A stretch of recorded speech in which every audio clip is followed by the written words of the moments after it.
again, from a theater company point of view, Yes. how do you do it and why? Yep. Why more than how it is? So why is Darren's question.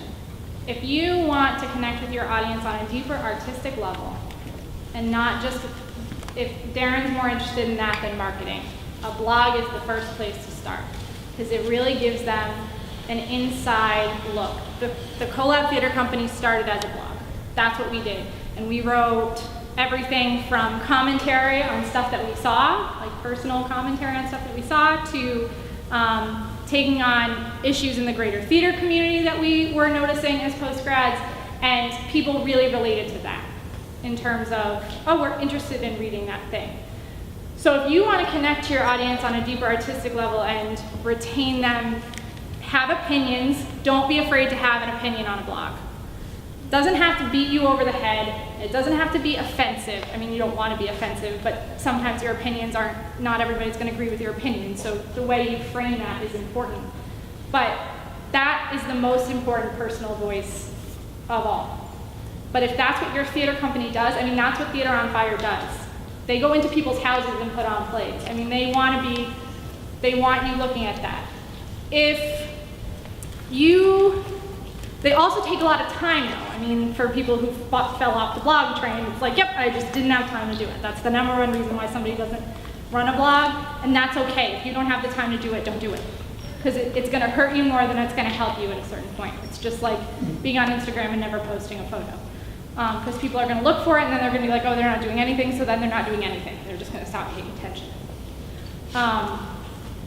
But if you can't, or if you just wanna be fun, like you can put what is a Facebook post up as a blog entry and have the Facebook direct to the blog. And blogs are better for your SEO, your search engine optimization, than any of the social networks are. But it's also a more consistent web presence that you have control over. So all of these social networks could change tomorrow. They could disappear, they could go out of business, they could start making you pay to use them. They're great free marketing, but if they started making you pay to use them, nobody would bother. But they can do that.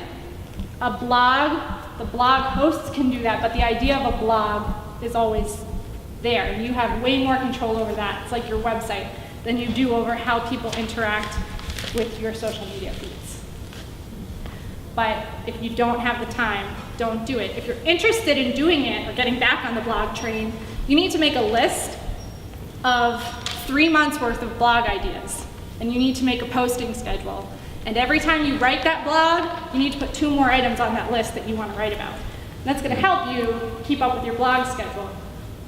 But if you can't, if you sit down to do that and you're like, I don't even have time to get this list together, or I'm not really interested in putting this list together, that's your answer. I don't want to. But you can blog about everything from your shows to having artists write guest blog posts is really great. So if you're working with actors and directors and designers, you can have them write something, you can ask them to write something. It doesn't have to be long. And they can say no, you have to give them the option to say no. But most of them won't, because they like to talk about what they're doing, because we all do. So that's a great way to keep a blog up too, and to keep people interested in the artistic value of what you're doing. Other questions? Yeah. You said before that there are 7 things. Mm-hmm. I only know about 4 or 5, so I'm missing a couple. What are they? Name them. Facebook, Twitter, LinkedIn, Instagram, Google+, Pinterest, YouTube, and blogs. Tumblr. And Tumblr, sure, Tumblr's a blog. There are lots of different blog formats out there. Yeah, Summer. Pinterest? Did you say Pinterest? Okay. I'm murderous over this. So, here's my question. Pinterest, right? Yes, yep. Like, I cannot even think about spending time there, but apparently everyone else in the world is like, spend time there. So, what do I need to do to keep that active? And here's what I've done, right? Photos, Exactly.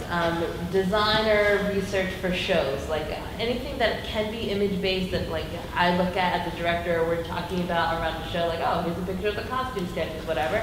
I feel like nobody cares, right? Okay. So,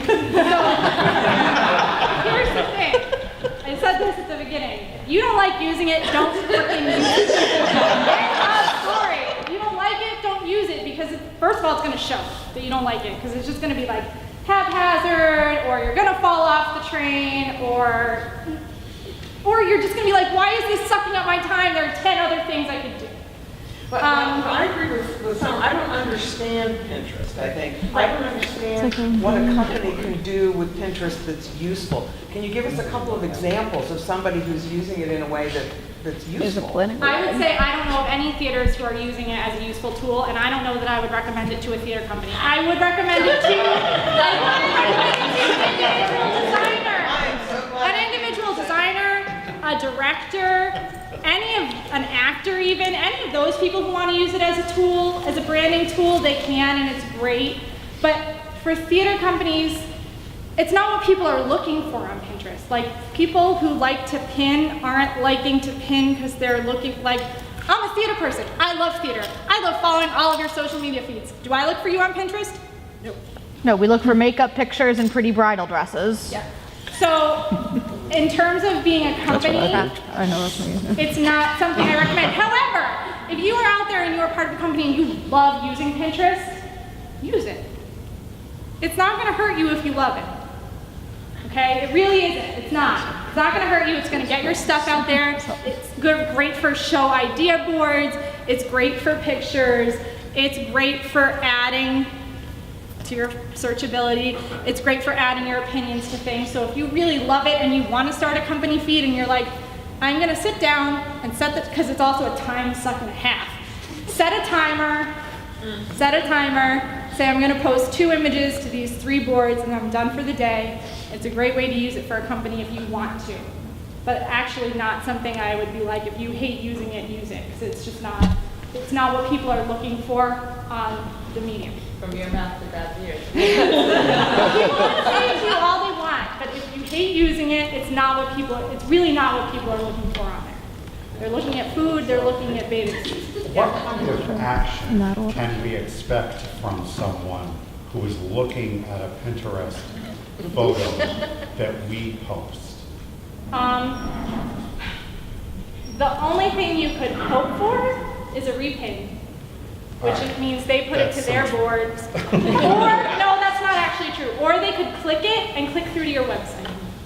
So if your photo goes back to your website or your blog or your Facebook page or your online coupon, whatever it is, the link is clickable. So if they really like what they see, because I do this with like do-it-yourself manicures. I have 3 stripes on my nails. I'm like, oh, how do I do that? Click it. So they can click through to something else or they can repin it.